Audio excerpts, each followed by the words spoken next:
psychologiques ne sont pas très différents des jeux de société. Comme pour ceux-ci, chaque partenaire doit en connaître les règles avant de commencer. La partie est codifiée suivant une procédure acceptée et le but à atteindre est clairement établi. La différence que nous pouvons noter entre les jeux de société et les jeux psychologiques, c'est que ces derniers ne procurent pas pour bénéfice final le plaisir, car ils se terminent toujours par la dévalorisation de l'autre ou de soi.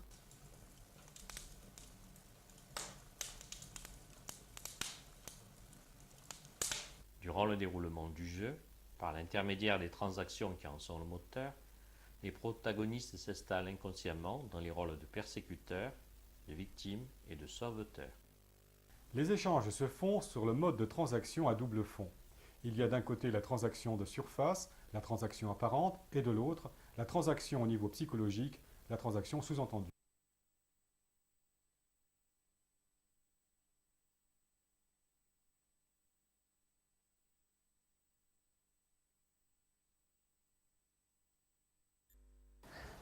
Je trouve que Paul a sa mine des mauvais jours. Je ne fais pas la tête. Je trouve que Paul a sa mine des mauvais jours. Sous-entendu, il m'agace à faire la tête. Je ne fais pas la tête.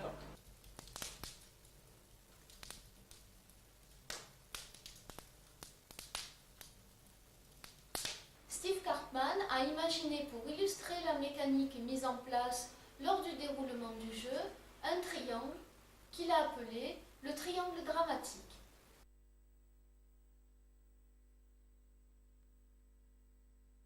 Pourquoi dramatique?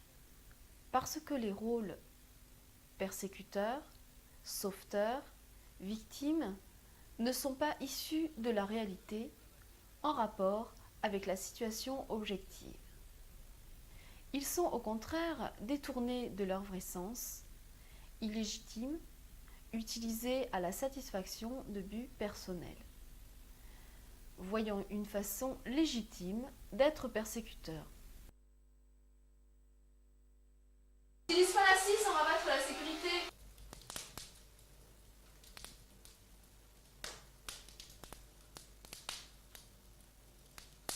Le persécuteur légitime intervient pour le respect de la loi, pour le respect des règles de sécurité, pour le respect du contrat.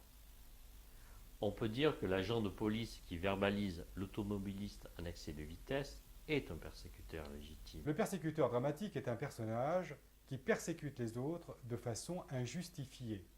Son intervention repose sur des désirs personnels servis par la manipulation. Utilise pas la 6, on va battre la sécurité, espèce d'incapable.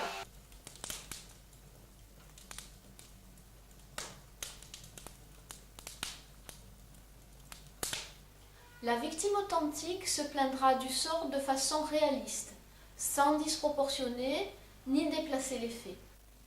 Je n'ai pu être engagée dans la police à cause de ma taille.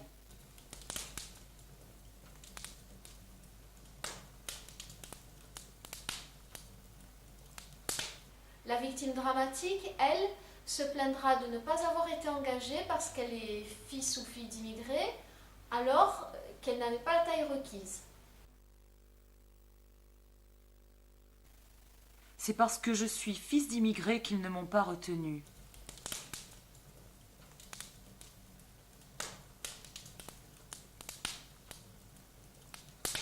Le sauveteur authentique aide les gens en danger réel, fait progresser les autres en cherchant à les rendre autonomes, indépendants.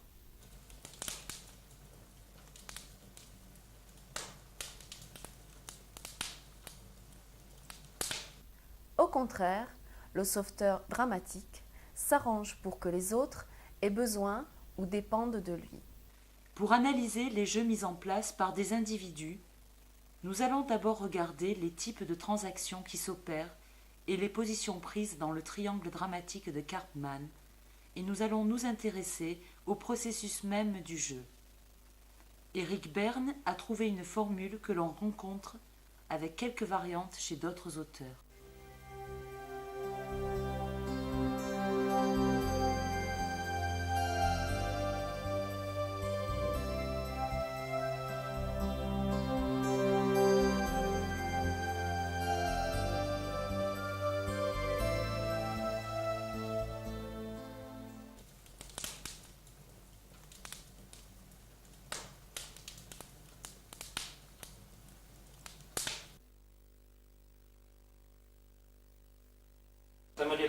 pas avoir de travail. Tu as pensé à mettre des annonces dans le journal? Ça sert à rien, il y en a tellement comme moi qui cherchent. Et je ne veux pas gaspiller mon argent. Tu devrais envoyer des courriers à ceux de ta profession. Il y a les adresses dans l'annuaire.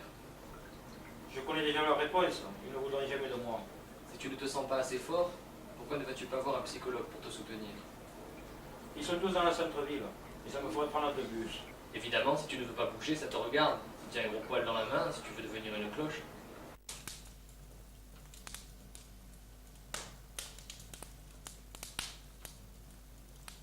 Dans ce jeu, le coup de théâtre est marqué par le changement brusque de position de Louis dans le triangle dramatique de Cartman.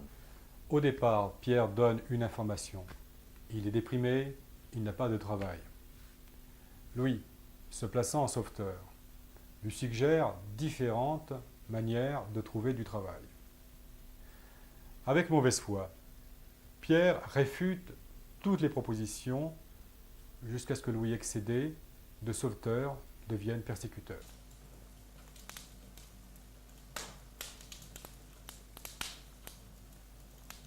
Dans ce jeu, Pierre a appâté le côté protecteur de Louis, son point faible. Louis, lui, a donné différentes solutions qu'il a repoussées jusqu'à ce que Louis change de position, devienne de sauveteur persécuteur. Il s'ensuit un coup de théâtre, moment de stupeur, de confusion. Après l'agression de Louis, Pierre tire comme bénéfice négatif du jeu un sentiment de dévalorisation, un sentiment de ne pas être compris. Louis, de son côté, retire comme bénéfice négatif du jeu de la colère et de la culpabilité.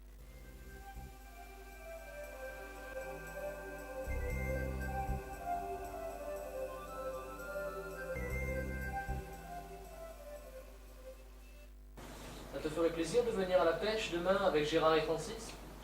Ça me ferait plaisir, mais je ne veux pas laisser Juliette toute seule. Avec son mal au ventre, elle a beaucoup besoin de moi. Paul, il ne faut pas te priver, tu as besoin de voir tes copains.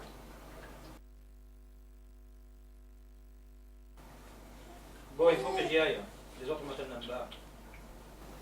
Alors, tu me laisses toute seule.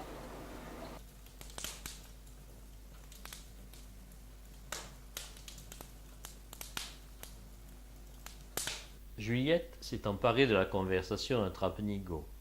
Elle a appâté Paul sur son désir de voir ses copains. Paul présente le point faible d'avoir envie de sortir et de le faire, que si cela n'est pas chargé de culpabilité. Paul donne une réponse positive, car l'autorisation implicite de Juliette lui donne à entrevoir qu'elle ne lui reprochera rien, qu'il a sa bénédiction. Paul vit un coup de théâtre lorsque Juliette lui dit d'un air malheureux « Alors, tu me laisses toute seule ?» Il est stupéfié. Il tire le bénéfice négatif de se sentir coincé. S'il part avec son ami, il éprouvera un sentiment de culpabilité. S'il reste, il sera frustré et aura l'impression d'avoir été possédé.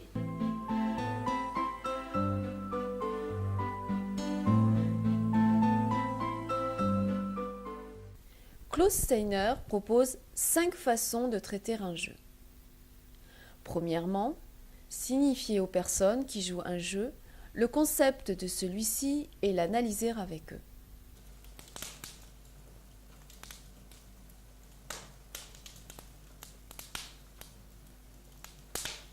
Deuxièmement, jouer le jeu en suivant le scénario initial, mais en minimisant l'intensité et en analysant les bénéfices.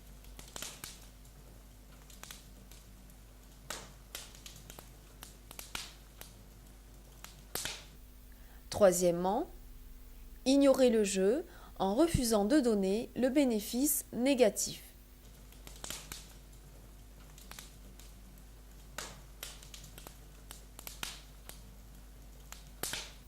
Quatrièmement, trouver une alternative en répondant à la demande cachée dès la première transaction.